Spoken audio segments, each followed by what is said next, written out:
गुजरात में मिली प्रचंड जीत के बाद आज प्रधानमंत्री नरेंद्र मोदी दिल्ली में बीजेपी के राष्ट्रीय मुख्यालय पहुंचे शाम को, जहां उनका शानदार स्वागत हुआ और इस दौरान उन्होंने आज कई बड़ी बड़ी और भावुक बातें भी कही।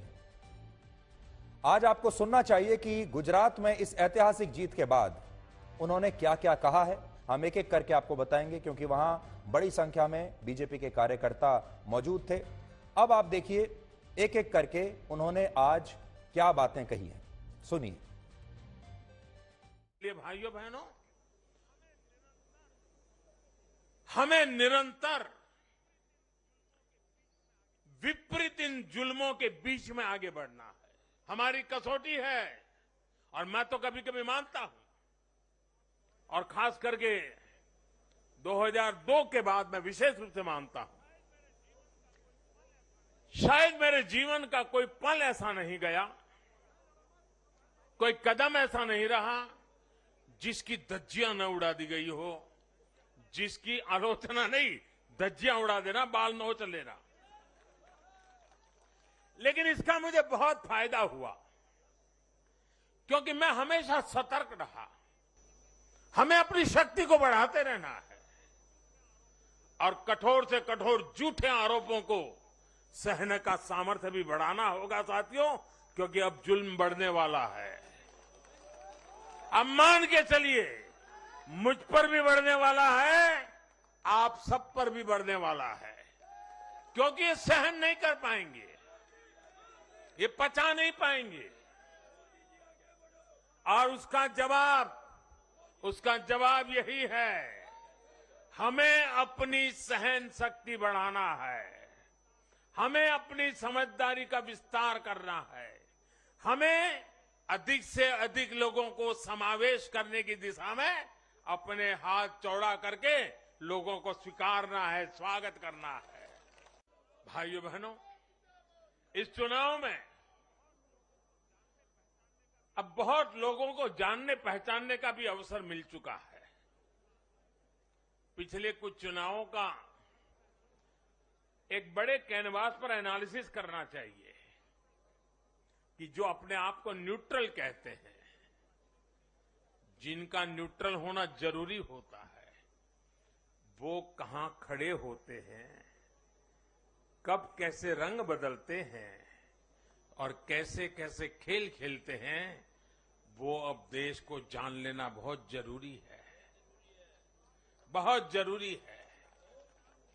उत्तराखंड का इतना बड़ा चुनाव हुआ, कितनी जमानतें जब्त हुई, किसकी हुई, कोई चर्चा नहीं।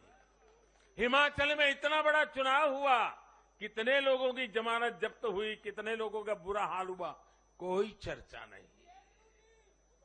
भाइयों बहनों, उन लोगों को भी जानना चाहिए, पहचानना चाहिए कि ये भी ठेकेदार है।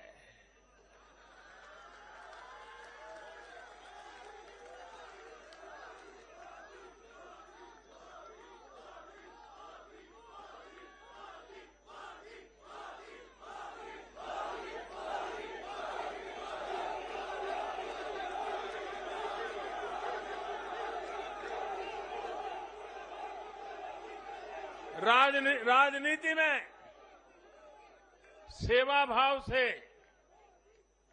एक मूक सेवक की तरह काम करना, वो जैसे डिस्क्वालिफिकेशन माना जा रहा है।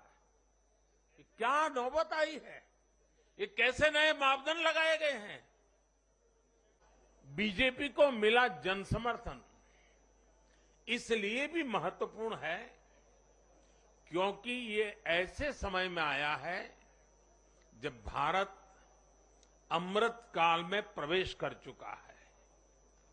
ये दिखाता है कि आने वाले 25 साल सिर्फ और सिर्फ विकास की राजनीति के ही है।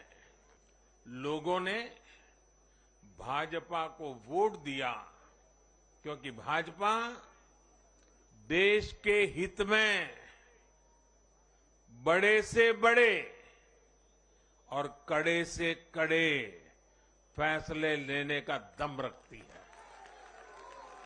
ये बात स्पष्ट है कि देश आज शॉर्टकट नहीं चाहता।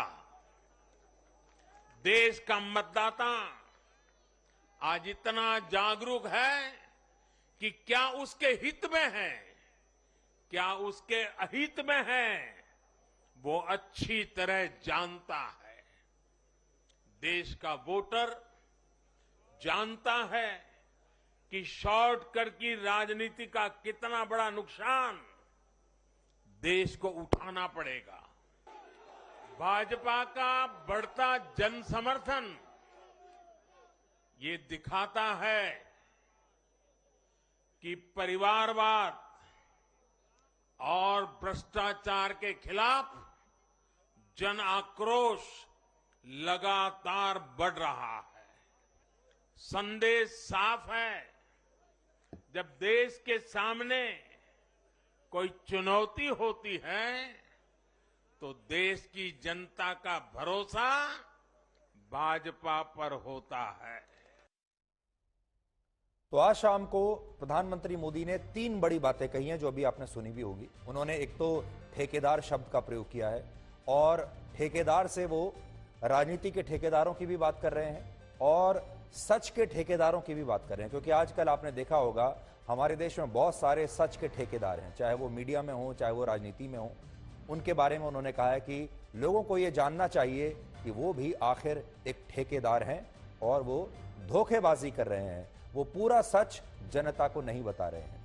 दूसरी बात उन्होंने कही है शॉर्टकट की राजनीति देश के लिए ठीक नहीं है। शॉर्टकट की राजनीति से उनका मतलब फ्रीबीज की राजनीति है और शॉर्टकट की राजनीति के बारे में जब वो बात करते हैं तो वो बता रहे हैं असल में आम आदमी पार्टी के बारे में, अरविंद केजरीवाल के बारे में, कि वो शॉर्टकट की राजनीति कर रहे हैं और इसी शॉर्टकट की राजनीति करके आपने देखा होगा आम आदमी पार्टी 10 साल में ही एक राष्ट्रीय पार्टी बन गई है। और तीसरी बात जो उन्होंने कही है वो परिवारवाद को लेकर कही है कि लोग परिवारवाद को लगातार रिजेक्ट कर रहे हैं। ये उनका इशारा है कांग्रेस पार्टी की तरफ और गांधी परिवार की तरफ।